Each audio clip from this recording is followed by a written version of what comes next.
Why do you think young Kenyans are reacting so differently to Raila Odinga's death? Discussion. I'm curious about how different generations are reacting to the news of Raila Odinga's passing. Our parents' generation seems heartbroken. They talk about him as a symbol of resilience and democracy. But online, especially among younger people, the reactions seem more sarcastic, detached, or even critical. As a young Kenyan, I'm trying to understand this difference for a piece I'm writing about how our generation relates to political icons. What's your take on his legacy and the mixed reactions? Commenter 1. Every generation interprets events and personalities through its own lens. Those who grew up in the 70s, 80s, and 90s, or during the pre-multi-party era, naturally understand and appreciate Raila's contribution. For others, it makes little sense because they lack the context. There's nothing strange about it. In fact, the same pattern exists every day and in every generation. For example, today, I see a similar pattern when Gen Zs, for example, often speak of June 24th as a game changer, yet in reality, there was nothing particularly transformative about it. 30, 40 years from now, your children will likely wonder why you place so much importance on something as inconsequential as June 24th.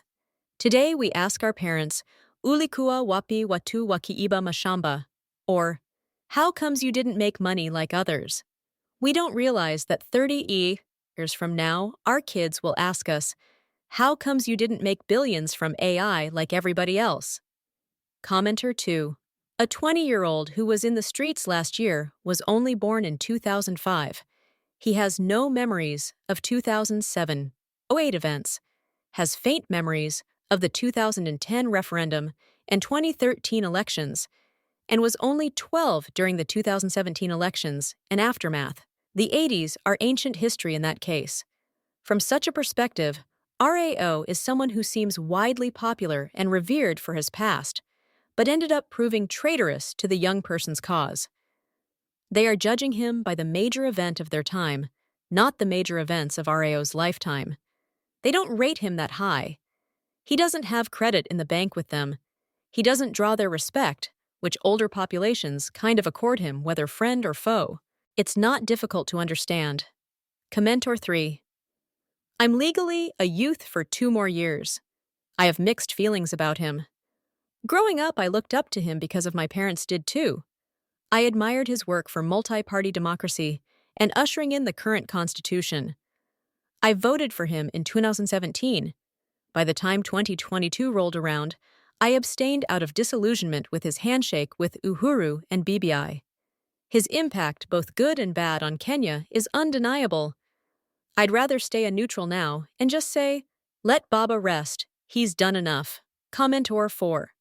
I think our parents' generation, Generation X in my case, experienced the Raila mania. I mean, they were young when all the things we are told about the man were taking place. Now you will notice that most of millennials, where I belong, are ambivalent or have very mixed reactions. Partly because most feel strongly that the handshake between Raila and Ruto was betrayal to the Gen Z-led movement demanding end to corruption, cronyism, and all the other evils afflicting our nation.